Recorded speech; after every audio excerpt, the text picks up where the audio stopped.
Nora never thought she'd be standing in the middle of her kitchen, surrounded by groceries she couldn't even pronounce, trying to figure out how to cook meals for 3 different diets.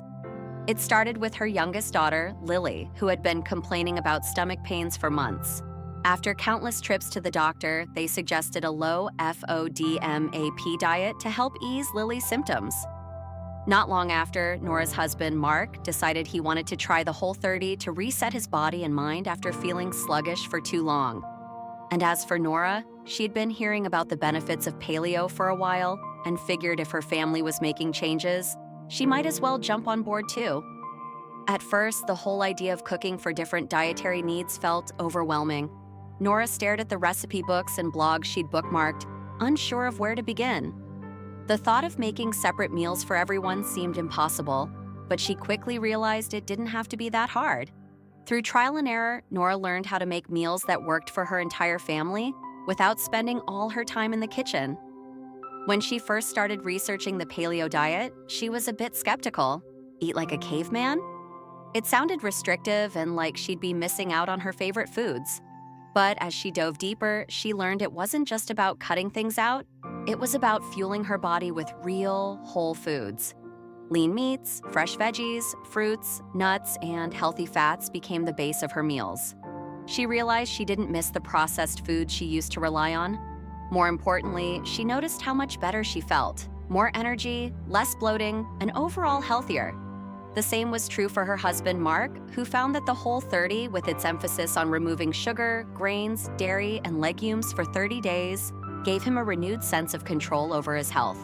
It wasn't about dieting or restricting, it was about hitting reset on his habits. Then there was Lily and her low FODMAP journey. It was a challenge to learn which foods to avoid and which ones were safe. Garlic and onions, which had been staples in Nora's kitchen, were suddenly off limits. It was tough at first. Nora remembers the frustration of trying to find flavors that worked for Lily without the usual seasonings. But soon, she found alternatives that made her meals just as delicious. Fresh herbs like basil and parsley, lemon juice, and spices became her go-to for adding flavor to Lily's meals. Before long, Lily's stomach pains started to ease, and Nora was relieved to see her daughter feeling better.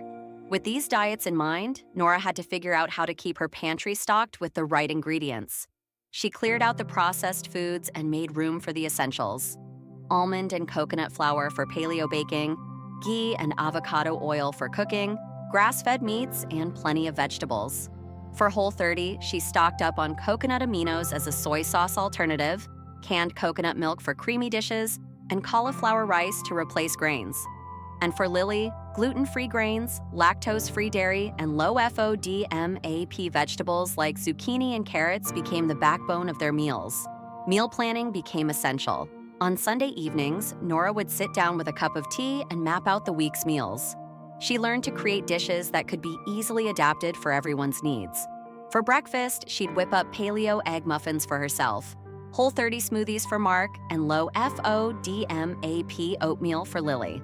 Lunches were often leftovers from the previous night's dinner, and for dinner, she focused on making a main dish that could be modified for each person. Grilled chicken, for example, could be served with cauliflower rice for Nora and Mark, while Lily could have hers with gluten-free pasta.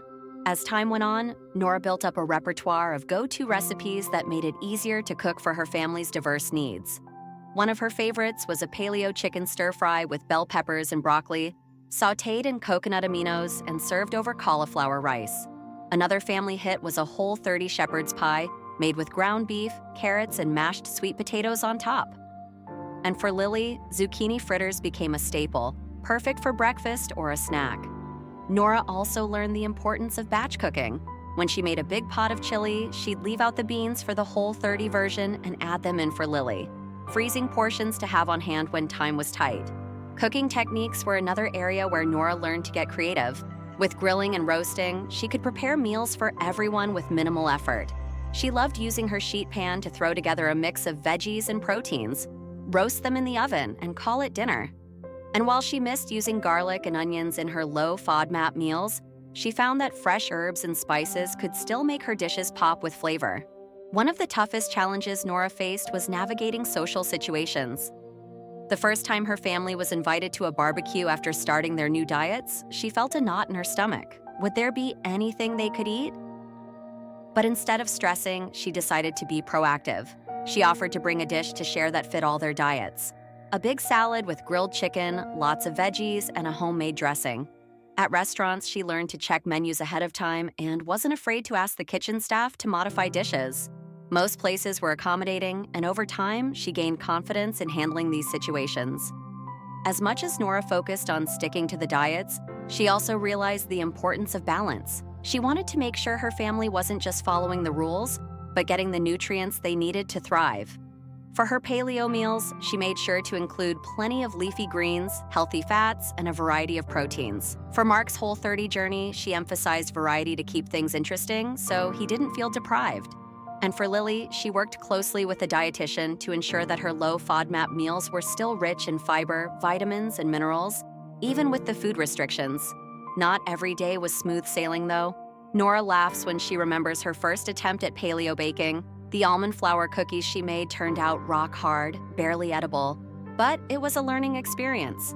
She didn't give up and eventually found recipes that worked. There were moments of frustration, like when cravings hit. Mark would sometimes get a serious sweet tooth during Whole30, and it was tough not to cave in. But they found that roasted sweet potatoes and a sprinkle of cinnamon could satisfy his craving without breaking the rules. What Nora learned through all of this was that cooking for special diets didn't have to be a burden. It was an opportunity to care for her family in a way she hadn't considered before. They became more mindful of what they were eating, learned to appreciate whole, unprocessed foods, and even started enjoying their time in the kitchen together. What started as a challenge brought them closer as a family, and Nora's confidence in the kitchen grew with each new recipe and technique she mastered. In the end, cooking for special diets became second nature to Nora. She no longer felt overwhelmed by ingredient lists or dietary restrictions. Instead, she embraced the journey, proud of the delicious meals she could create that fueled her family's health and happiness. Nora hopes that by sharing her story, she can inspire others who are navigating similar dietary needs to approach it with patience, creativity, and a sense of adventure in the kitchen.